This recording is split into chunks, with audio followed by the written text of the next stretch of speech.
On the next Probably True Solar Stories, we're going rogue for a mid-season bonus episode. Instead of the strange and wonderful fictional solar stories that we usually tell, we're going to share some strange and wonderful, really true solar stories from actual solar workers and solar industry leaders.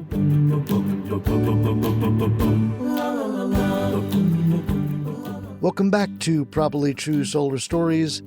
I'm your solar storytelling host, Tor Solar Fred Valenza. If you're a regular listener to this podcast, you know we tell fictional solar stories from various genres. Check out the archives at probablytruesolar.com for your favorite solar noir, solar thriller, solar sci-fi, solar superhero, and other favorites. But in this between-season episode, we're going to share some really true solar stories. That's right, this is the real deal. There are around 279,000 solar industry workers today, and about 40,000 of them came to the RE Plus convention in Anaheim, California in September 2024. And some of those attendees came to my annual Social Views and Brews happy hour that I host with the support of the generous and beautiful people who run RE Plus. Thank you. Not only did RE Plus provide us with kegs of delicious beer and food, they also sent over a camera crew to record some really true solar stories. And just in case anybody had any stage fright, I gave people 3 prompts to jog their really true solar story memories. The first prompt was, the person that I'll always remember from my years in the solar industry is fill in the blank. Next one was, the funniest thing that ever happened to me in the solar industry was when...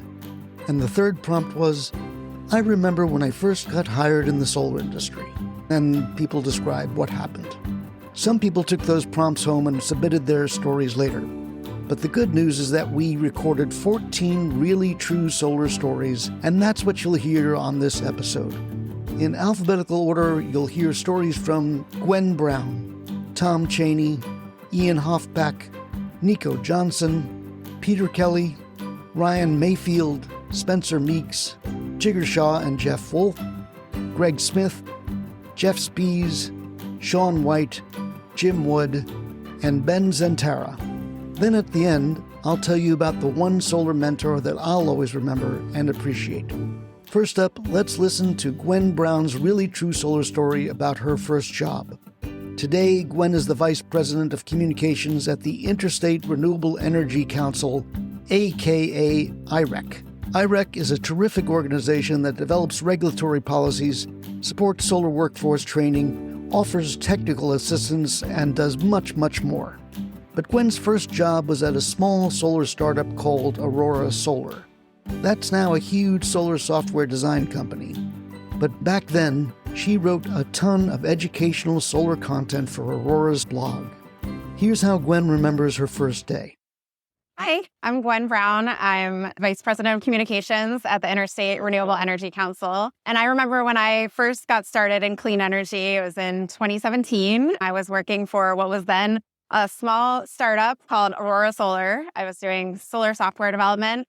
And in terms of whether it was easy or hard, a little bit of both. I remember really drinking from the fire hose in terms of understanding what was actually happening in clean energy, how solar panel installations work, a lot of the engineering concepts. But it was also a great experience because it is what gave me my start in solar. Next up is Tom Cheyney, sometimes known as the Solar Curator. Tom's first solar job was as an editor for PV Tech. That's a UK-based solar publication that's now one of the top global solar trade publications. When PV Tech hired Tom as their North American editor, he had a front row seat reporting about the early solar industry and what's commonly called the solar coaster, the ups and downs and twists and turns. Tom saw a lot of those. Here's Tom.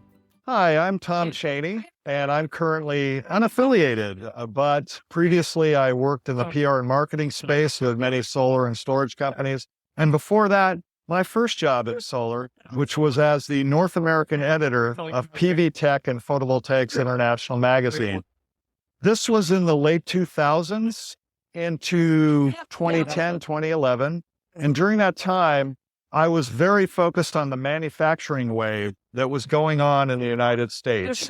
Most of these companies were thin film photovoltaics, concentrator photovoltaics, from First Solar, who most people have heard of, to many companies you may have never heard of because they're all gone.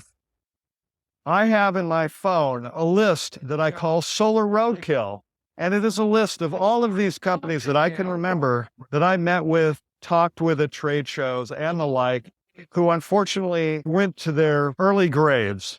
And so I was fortunate. It was very interesting. I learned so much.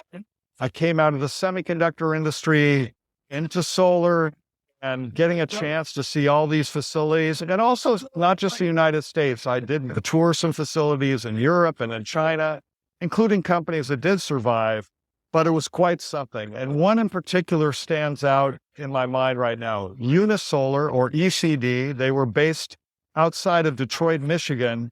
They made an amorphous silicon flexible panel that was created in roll-to-roll processing, like newspaper rolls or something like that. And I saw their factory. This machine had all this rolls of material on one end, and it was almost a football field long.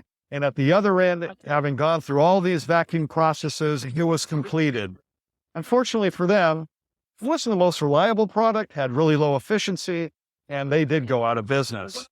So there you have it. My first job in solar. It was quite a ride. Speaking of the global solar industry, we have a really true solar story from Ian Hoffbeck. Ian has had a very exciting career building solar projects in the developing world.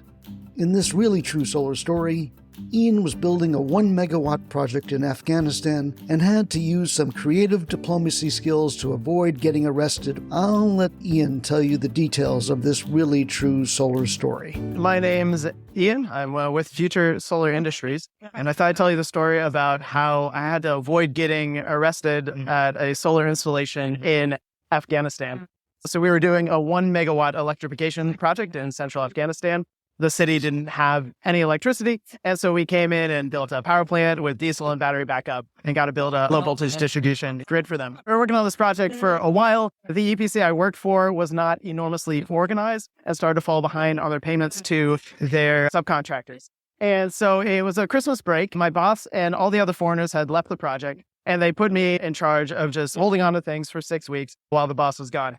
In that time, the local town of about like 30,000 people heard that all the foreigners had left, and they had some outstanding accounts that they hadn't paid off yet before they left. And so people started to get a bit nervous. So some of the accounts found out that I was still there and came to kind of like force us to make payments. So one of our construction subcontractors wanted to get paid. And so they went and talked to the local police and said, hey, you need to come and arrest this one foreigner that's left in town because they haven't paid us. So a very friendly police officer comes into our compound and says, hey, I need to arrest this guy. So I went and hid in the office and barricaded myself in there and said, I'm not coming out until my boss can figure out how you're going to get paid. I'm not going to go with you to the jailhouse because I don't know how hard it's going to be to get out of there once you bring me in. And so the police officer very nicely sat outside and had some tea while we waited for 6 to 8 hours. I was calling back to the headquarters from the EPC, trying to get them to make a payment, and they were able to wire in the money that night and get our construction contractor paid. The next morning, some other people from the town had heard that the construction contractor was able to shake us down and get their payments paid immediately. And so some more people showed up on our doorstep, hoping to shake us down again.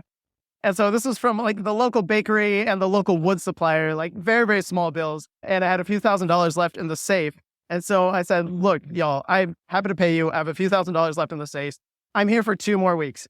If none of your cousins or your friends come and try to shake us down, and only you two come back to me in 2 weeks, I will fully pay you off. I have enough money for that, and I have enough money for nothing else. So please tell everyone to leave us alone. We are going to come back. We are going to pay our bills. But like, I need to be able to get on that plane in 2 weeks.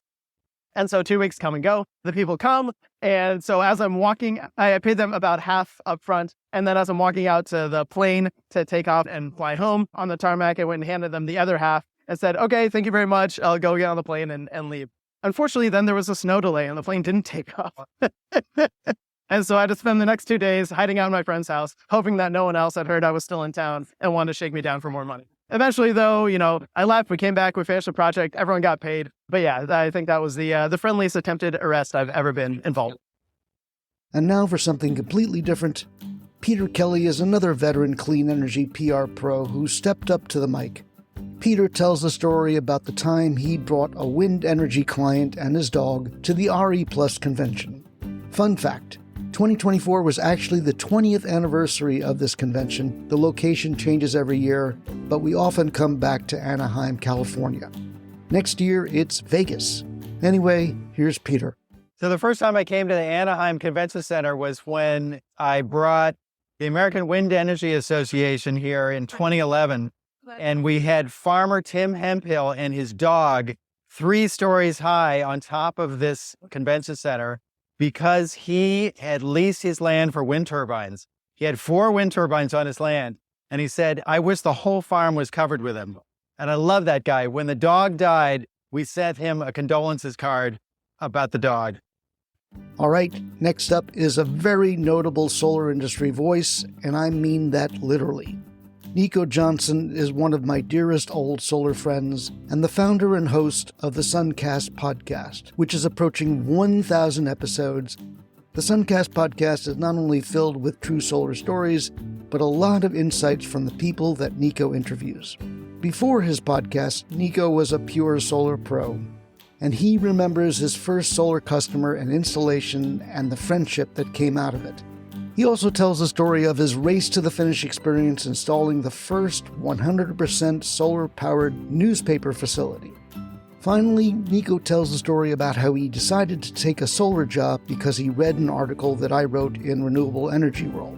And then that inspired something else to happen, which I'll let Nico explain. Hey, Tor. In my earliest days as a solar entrepreneur, in the very earliest months of the California Solar Initiative, I was running a startup company called Blue Line Power out of Marina, California. And our first 2 customers still stand out to me as though it were yesterday. I remember sitting down with Mr. Campbell, my very first customer, 3.4 kilowatts, Mitsubishi 190s and SMA Sunny Boy 3000. I remember getting the check from him in his office and that feeling of realizing this guy had just entrusted a part of his savings, his life's work, to me and my company, and that we were helping him achieve energy independence. And Jim Campbell became a friend. I later spent numerous afternoons and evenings hanging out at barbecues in his backyard where he would admire the solar array that we installed on the barn in the backyard. It was easily visible from the place where we had a barbecue and just outside in his patio. But that array stands out to me for 2 reasons. Not only was it the first that I ever installed, which really gave me the confidence that this is something worth doing and it makes a meaningful impact in people's lives. But one of the guys who was then working at a Central California company called Acro Electric was a foreman. I think he was a foreman, Michelle Hyde. Many, if you've been in the industry for a while, would recognize the name Michelle Hyde because he's been in the industry as long as I have. I think Michelle is he's from Scandinavia. I want to say Denmark, but I'm not exactly sure. So I don't want to misspeak. But Michelle and I have been friends this entire ride since 2006 when I installed Jim Campbell's, I should say better, when he installed Jim Campbell's solar array as an employee for Acro Electric. And every time we see each other, we still remember Jim Campbell's 3.4 kilowatt system on his barn in Carmel Valley, California, and how for us, it was not only the beginning of our careers, but the beginning of a long-standing friendship. Just this past month at RE Plus, Michelle messaged and said, hey, we should get together. And it was nice to get that nod from a longtime friend that even though we don't see each other regularly, when we try to get together and convene as an industry, we can always get together with our friends. And it has been such an interesting journey where over the course of the nearly 2 decades, Michelle and I have had numerous different jobs. He has been almost a decade now at Enphase, but we still are working in service of helping elevate this industry and educate those who want to be a part of it. So that's the intertwined story of my friendship with Michelle Hyde, probably one of my longest standing friends, along with Todd Michaels and a handful of others that I met in the early days of Blue Line Power, that first company. Another great story that was the first deadline I had to achieve was Bradley's Eve. It became the first 100% solar-powered newspaper in the United States, the Monterey County Weekly, 34 kilowatts, so 3.4 to 34 kilowatts. And A couple of local companies had tried to give this guy a deal on solar. They had procured his self-generation incentive program and had dropped the ball entirely on getting the project completed or installed or even getting him a contract. But they had helped him secure his SGIP incentive or rebate, which was quite lucrative. And he had 40 or 45 days to get it done. Acro Electric again helped us install. Unirac delivered one of the first fully ballasted Unirac rooftop projects in the US to this project. And among the many things we did wrong completely is we had no idea what a built-up bitumen roof was or why all those rocks were up there. But what we did know is that they were in the way. And we had no idea they were ballasting down the roof. They were actually, in fact, part of the roof system. So early in my career, I committed what roofers would consider the cardinal sin of putting solar on a roof where we actually literally moved all the rocks off the rooftop of this building, thus voiding the roof warranty. I think Bradley knows that now, certainly didn't know it at the moment. But I was on vacation while it was getting installed because the timing worked such that I already bought tickets. And so my then company co-founder and business partner was pulling his hair out, trying to manage the project execution over a pretty frantic 40-day period where we did, in fact, pull off getting the project to PTO, permission to operate, in time for Bradley's Eve to get his SGIP rebate. And the moment that I walked out of his office with a check for north of $200,000, literally prepaying the entire project, one of our conditions for agreeing to go forward because we needed to buy all the equipment. That was the moment in my career where I felt probably the first moment where I really felt proud that I had accomplished, selling something of that magnitude to a business owner who, beyond Jim Campbell trusting me with his 3.4 kilowatt system, which was very familial and very personal.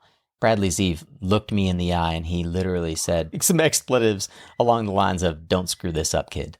He acknowledged in my late 20s that he was handing a very big responsibility to a young entrepreneur. And I've never forgotten that. So he probably may never hear this, but thank you, Bradley's Eve of the Monterey County Weekly, for trusting me. Thank you for Jim Campbell as well, trusting our young fledgling company. I'm grateful for the lessons that I learned in that and many other projects along the way that were early, real solar cowboy moments in what we pretty quickly began to refer to as the solar coaster.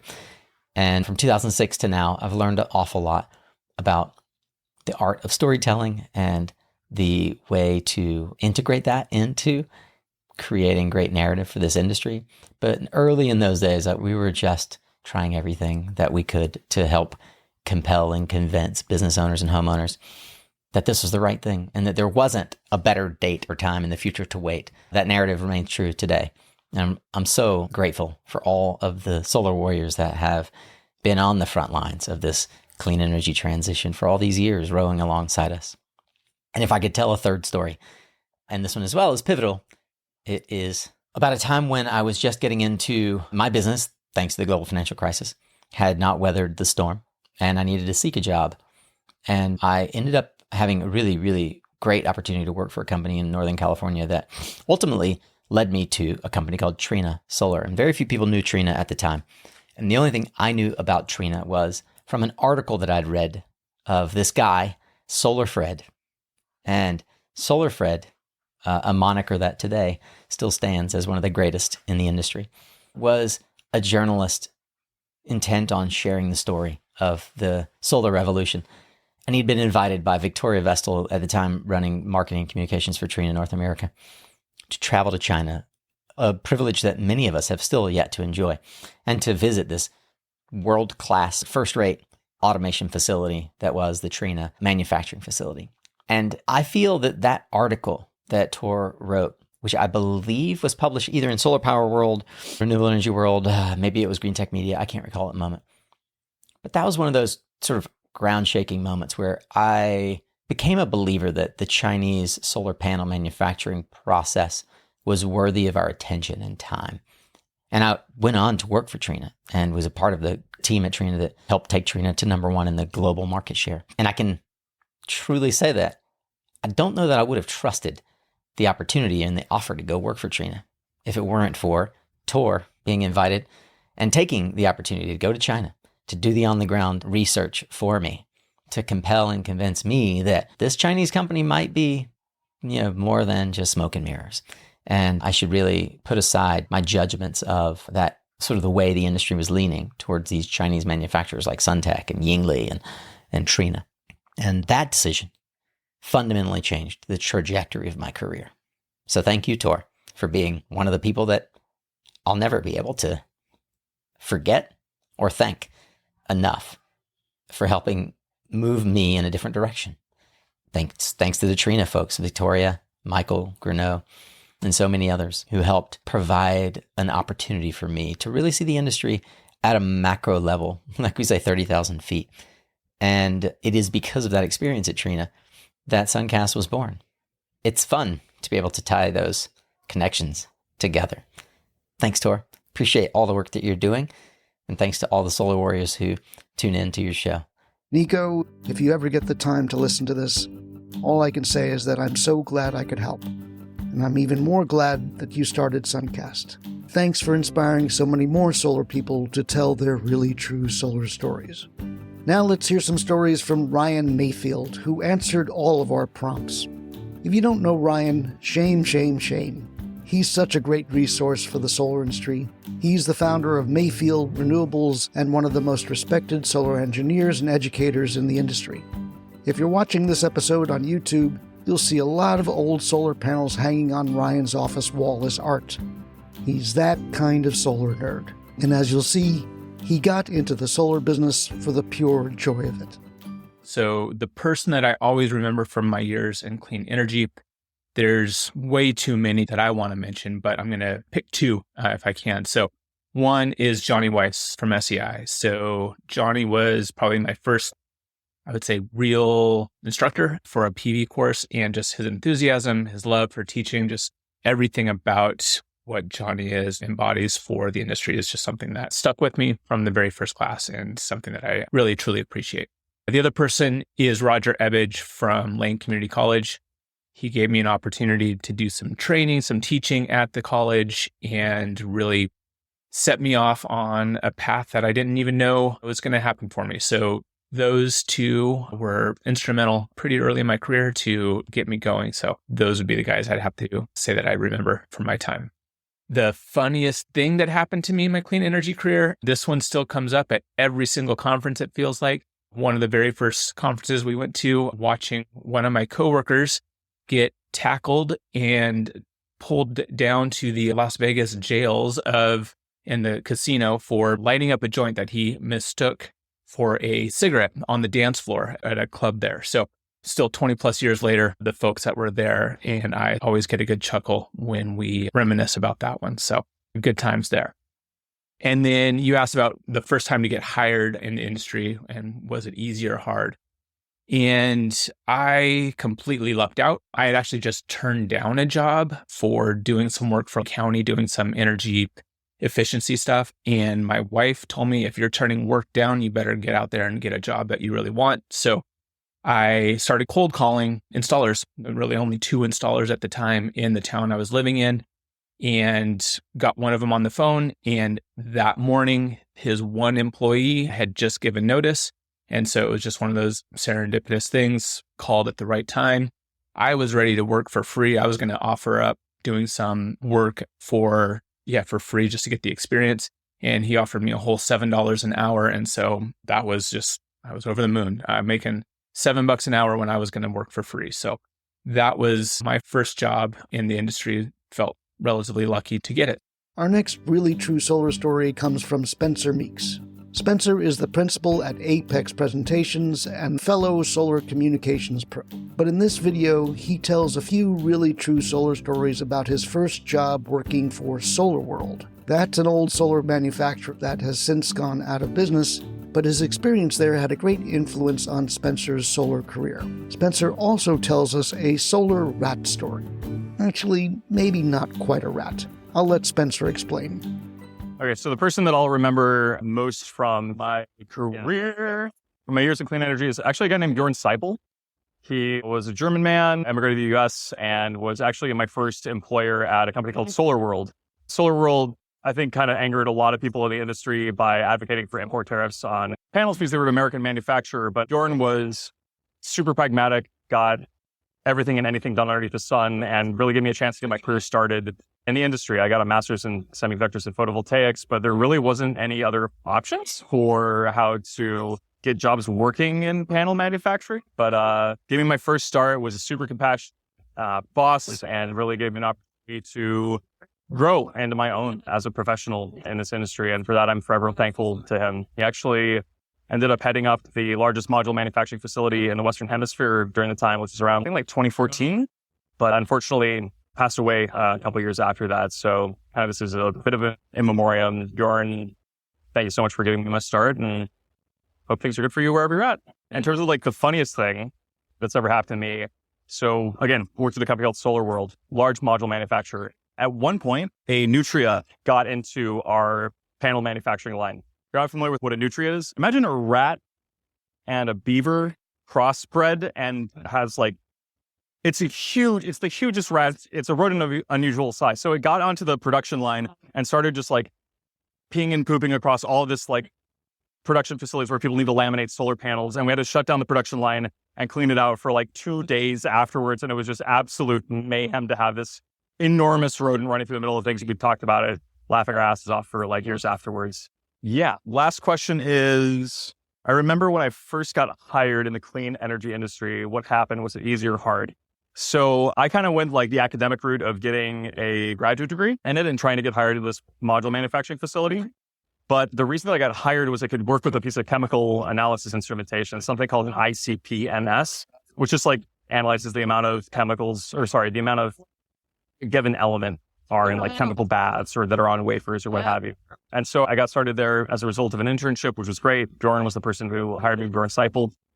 And I had to learn the hard way that I love science and I hate doing it. So I ended up spending my favorite moments of that job with giving VIP tours of our facility to installers and to local politicians, things like that, and got to like discover more and more of my professional self in that job. So I think the pathway was relatively straightforward, but I really got lucky insofar as having the background working on a piece of chemical analysis instrumentation before getting a job doing precisely that at a solar company.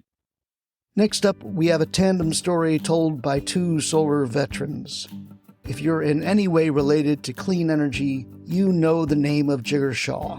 Whether it's from Sun Edison, the first company to offer a solar power purchase agreement, the Energy Gang podcast, or most recently as the head of the Department of Energy's Loan Programs Office under President Biden. In 2025, Jigar's now on a new podcast called Open Circuit with the old Energy Gang, Catherine Hamilton and Stephen Lacey. I could go on and on about Jigar's accomplishments, but let's get to the story. Jigar goes down memory lane with another famous early solar entrepreneur, Jeff Wolfe. In 1998, Jeff co-founded Grow Solar with his wife, Dory. Reflecting its name, Grow Solar grew to become the first national residential solar installer. In this segment, Jeff and Jigar remembered Brian Robertson, their mutual solar friend who died in a plane crash at age 38. Here's Jigar and Jeff. All right. So, Jeff, we met in 2002? 2002. Yeah. Three? All right. And then we both have a common friend, Brian Robertson. Yes. Who joined Sun Edison to basically bring it up to, frankly, like next level. Without Brian, there was no real Sun Edison. Yeah, I think I met him before I met you. You did. So he was at Harvard Business School. We met him because Clara Broido Johnson refused to listen to me. And I told her, no way, I don't need any validation from Harvard Business School. But she applied to the case competition anyway. She needed a student sponsor, and that's how we met Brian. And Brian turned down the top job at Yahoo. It was like number 6 job at Yahoo to join Sun Edison because he was fascinated by solar. Why would he be fascinated by solar? So in 2001, I got a call on my phone at my 3-person solar company, Grow Solar, and said, hey, I just bought some land in Baja, California. I want to put solar on it. And then the message ended. And he left his number. And I called him back, and I was sure that when I told him it would cost more than $2,000, he'd hang up. Well, we put a large or mega system down in his property in Baja, California, 18 kilowatts. And Those were mega projects. We actually invented an inverter with ABB. Model number 1, serial number 1 inverter, off-grid, or half project. And I spent many weeks installing. I was installing myself with another guy, Yeah. Dan Kenny, and had a bunch of bottles of wine with Brian and talked about solar. I've and the been to future his of house solar. there, and Yep. Fascinating solar, and talked about the goodness of solar was going to be. And then he went back to Harvard and created a solar job for us to do in one of the buildings there, Shad Hall. yeah. We did a project at Shad Hall with Brian. And, Well, and then he went on to do amazing things. and I think there were like 10 other houses on that strip that his house was on. So he was selling power to all of those houses. And I think he like basically charged them, I think it was like 25 cents a kilowatt hour during the daytime. And then it was like 60 cents a kilowatt hour any other time, because then you got to like use the batteries and whatever. But off grid was a real thing back then. Off-grid was the only thing back then, especially in Southern Baja. Yeah. I mean, back in those days, almost every job we did was off-grid, and every job we did had batteries. And then you basically created Grow Solar. Yeah. And Well, myself and my wife, and you grew it and you sold it twice. and you didn't sell any batteries during that period of time. And now we're back to batteries. Better batteries. Better batteries. Batteries that don't make holes in my jeans from the acid. Well, in any case, we miss you, Brian Robertson. Yeah. He was a And, great guy. Great. It's always great to founder. reminisce about you. Yes. Thank you. Thanks. Our next really true solar storyteller is Greg Smith.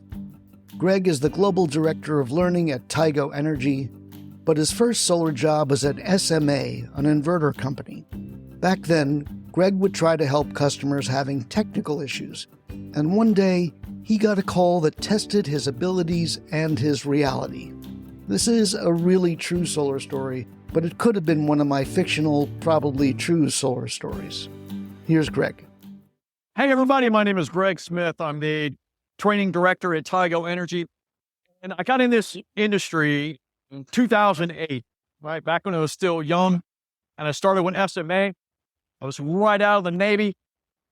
And I was a sonar tech. I'm like, well, sonar, solar, one letter off. How much different can it be, right? And I started with SMA as their technical trainer. And after 2 or 3 months of working there, one of the guys in the service department who I've worked with service, I have worked for service the last 16 years. I'm very close with them. And he said, hey, Greg, there's a lady on the phone. We need you to take this service call, because I was still learning the inverter stuff. And that's just the best way to learn, is get hands-on, pick up the phone, right? You never know what's going to be on the other side. And so I got this lady on the phone, and we had just launched the HF inverter. And the big thing about this was that it had Bluetooth capability, right? You could just connect to it. And I'm like, cool, right? Welcome to the 21st century. And I get on the phone with this lady, and she starts cutting into me. I mean, like my ex-wife. I didn't even do anything. And she's going off. I'm like, okay, lady, hang on, what's going on? And she said, this inverter that you guys sold me, my neighbor is stealing my power via Bluetooth. I'm like, okay, first of all, I don't think that's possible. And I'm like, have you called before? Yeah. And I talked to this person, I talked to that person and that person. And I'm like, oh, okay. And I stood up, and back then, all the service people were in this like little bullpen environment. And I stood up, and a couple of them were like, yeah, it's your turn. So she just made her rounds because nobody knew how to help her. It's like she would not listen to reason. There's no way anybody can like steal the inverter power via Bluetooth, but she wouldn't have. So that is one of my earliest memories of just the crazy stuff that has happened in this industry. This next really true solar story is literally about how the modern residential solar industry got started. My good friend Jeff Spies is the co-founder of Planet Plansets, but that's just his day job. He contributes a lot of time to solar advocacy and technical organizations, but his true passion is telling the history of the solar pioneers who started the modern PV industry. In fact, Jeff's finishing up a documentary about those pioneers called Solar Roots, which should be released soon. In this solar pioneer story, Jeff reveals how his first boss and mentor, David Katz, started AEE Solar. AEE was probably the first solar distribution company in the U.S., and one day, David got the attention of 3 oil guys in suits. I'll let Jeff tell the full story. Hello, my name's Jeff Spies, and many of you might be aware that I was the executive producer for a documentary film about how the solar PV industry started called Solar Roots, the Pioneers of PV. And I just want to tell you briefly a story about how I first heard the story about how our industry started, or at least how I marked the start of the solar PV industry. And one day when I first started working for AEE Solar back in 2007, I was going to a trade show with my mentor, friend, and the founder of AEE Solar, David Katz. And as we were walking through the streets of San Francisco for the NECA show, David told me the story of how he got started in the solar PV business. And the way he told the story really amazed me and really was the kernel of the start of the documentary film that we eventually made all those years later. But the story he told me is as follows. David had moved to Humboldt County.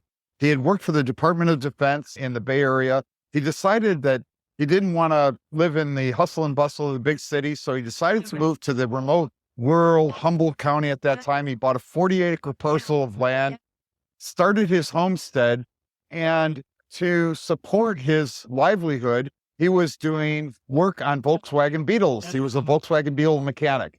And he started to help some of the folks in the area that didn't have any access to electricity to convert their Volkswagen Beetles so that they could put a second battery in the Beetle and drive it around during the day, charging that second battery so that they could have power in their homes at night. And that was his business, selling 2 battery charging systems for Volkswagen Beetles, or really any automobile. And he had this small business that was called Red Star Automotive. And that eventually turned into a business he started with a friend of his called Alternative Energy Engineering, where they were selling these 2 battery charging systems for automobiles so people could have battery power to run lights and music in their homes. Well, one day, he was walking through the Consumer Electronics Show down in Las Vegas, and he came across the booth of this fella that was selling solar PV-powered toys and gizmos. And he was intrigued, and he asked the fella about this technology, and he saw behind the booth of this company that was selling these solar toys, this large solar panel. He said, "Hey, what's that thing back there?" And the fella said, "Oh, that's nothing you wouldn't be interested in." He persisted, and he found out it was a 33-watt solar module, and he said, "Hey, I have an application for those." And he bought those modules, took them back to his business in this small rural area in Humboldt County, and he started to sell these solar panels to people that were living in these homesteads scattered throughout the hills of southern Humboldt County. And he had bought several rounds of solar panels, and eventually this captured the attention of Arco Solar, which was still is a large oil company that was selling these solar panels. And they sent 2 guys in 3-piece suits up to Humboldt County to find out who's this David Katz character and why is he buying all these solar panels. So these guys show up in suits in this little town called Redway, where most of the residents were barefoot hippies, literally.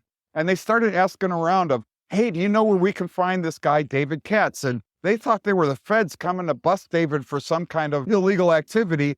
Eventually, they got rid of the 3-piece suits, and they found out that David was selling these solar panels to people living in these off-grid homesteads for home power. And I consider that moment the point at which the discovery was made by these large corporations that were making these unusual solar panels that had little to no market, that there was an opportunity to sell solar panels to homeowners for home power. And I feel that was the point at which the modern solar PV industry was born.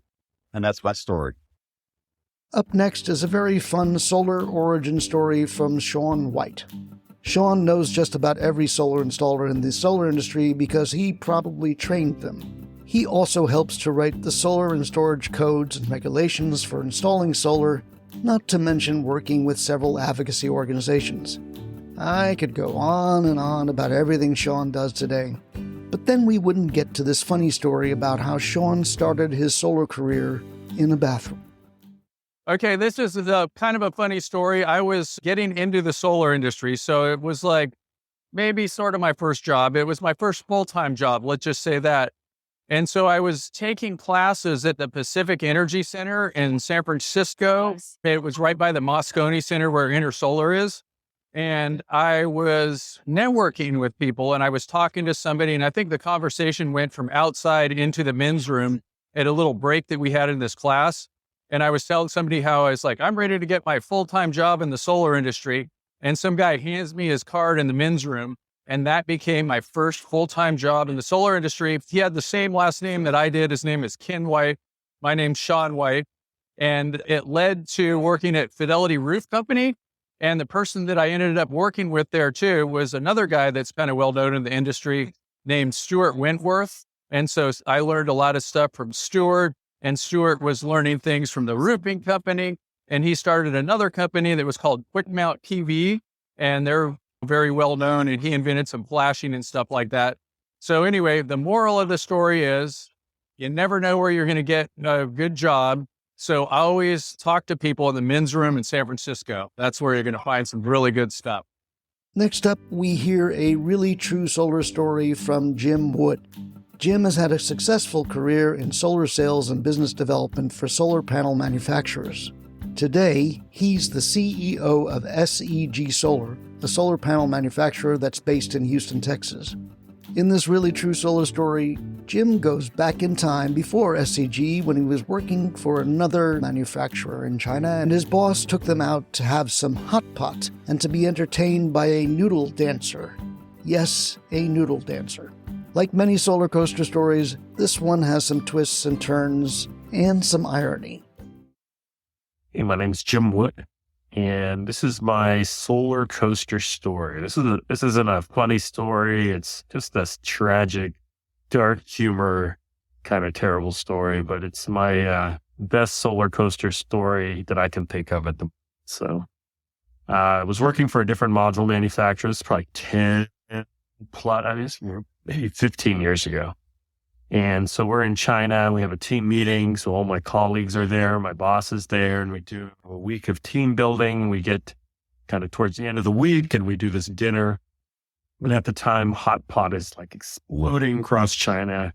There's these chains of hot pot that are famous, that are kind of popping up all over the place, and it's standing room only. And so we decide we're going to go get hot pot. I had never had hot pot before.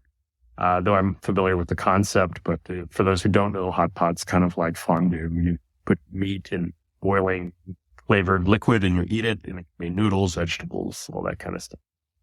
And so we're all having dinner together. My boss is there, colleagues are there, and kind of in the middle of dinner, this guy comes through and he does this thing called the noodle dance, and he's dancing around our dining area, stretching dough and making noodles, and he throws the noodles into our hot pot area so you can eat them. And so I actually have a video of this noodle dancer, which is why this place was famous, because they had a noodle dancer. And so I look over at my boss after this guy's done noodle dancing, and he's purple, like he's like something's going on. And I really wish I could say like I was like this super responsive Navy SEAL lifeguard kind of guy. I just looked at him. I had no idea what was going on. See, my boss is purple. One of my colleagues looks over and says, he's choking, and jumps up, gets behind him, gives him the Heimlich, and he coughs up something. It's disgusting, but saves his life. And so everybody gives the applause. The whole restaurant's like, oh, you saved his life. And so that following Monday, we're all back in the U.S. And this guy gets called into the big boss's office, and he gets let go. And so this guy literally saved his life, and the guy fires him on Monday. And it was performance related, and he probably should have been fired before, but because he didn't, he saved this guy's life just so he could fire him on Monday. So that's my solar coaster story. It's a terrible story, but it's like dark humory, kind of funny in a way, but not funny. So do with it as you will. Thanks for letting me share. We're getting towards the end, but before we wrap up with the person who inspired me over the years, let's hear Ben Zientara's really true story about Jeff Spies, whom we heard earlier in this episode. Ben is a solar industry policy analyst at Solar Reviews, which is kind of the Yelp of solar. Aside from solar policies, Ben also reviews solar products, and that's why he's speaking on a panel at the NABCEP conference. I know we've dropped a lot of acronyms in this podcast, so please check the show notes for NABCEP and the terms mentioned in these stories. Anyway, here's Ben telling a story about Jeff Spies. Hey, I'm Ben Zientara from SolarReviews.com, and I have a story to tell about a person I know and that I'll always remember, and the funniest thing that ever happened to me. I was giving a talk in 2021 or 2022 at the NABCEP conference in Knoxville, Tennessee. I was on a panel talking about the future of net metering, and I gave a talk. I started the talk off of the 4 panelists. I was the first, and I told the story of net metering from the beginning to the end, and was very polite and talked about how utilities are working against solar installers and against the solar industry, and very gently poked at the utilities. And Jeff Spies followed me up. He was the next guy on the panel, and he began his talk by saying, if there's anybody from the utility industry here today, please raise your hand. And a couple of people sheepishly in the corner raised their hand. And he said, okay, where are you from? I said, oh, we're from the TVA, Tennessee Valley Authority. And he said, that's the enemy right there. Those are the guys who are fighting to stop net metering. And I didn't laugh out loud at the time, but my soul was on fire. It was one of the most amazing things I've ever seen. So thanks, Jeff, and thanks for all of the memories. And finally, I want to tell you about the one solar mentor that I'll always remember and appreciate. His name is Jeff Wolfe, and if that name sounds familiar, it's because you heard a story from him earlier when he was telling a story with Jigar Shaw. So here's why I appreciate Jeff. So I think for me, I'm going to take the prompt, the person that I always remember from my years in clean energy, and that is a guy named Jeff Wolfe. When I started in 2009, Jeff was the founder of a company called Grow Solar. And Grow Solar was this installation and distributor that was based in Vermont and went national. But I was a young cub logger, and I got him to be interviewed here at the 2009 SPI, as it is called, Solar Power International. And now it's called RE+. But at the time, I knew about marketing, but I didn't know about solar. And Jeff was just the epitome of a guy who had been around the block and kind of told me all his secrets of how he was building the company and marketing it. And we've been friends ever since. And so that was just a great inspiration that he respected me. Even though I didn't know enough about solar, I just was passionate about it and passionate about promoting it. So thank you, Jeff Wolfe. You're a great guy. And I can't wait till you see this or listen to it on my podcast. Thank you, Jeff, for all your wonderful insights and marketing secrets and stories that you've told me throughout the years. I'd also like to thank all the other really true solar storytellers who contributed to this episode. Maybe we'll do this again, but for now we'll be returning to our fictional Probably True Solar Stories. Thanks for listening. Probably True Solar Stories is a production of Unthink Solar PR and Communications. Be bold for solar, stand out, and educate.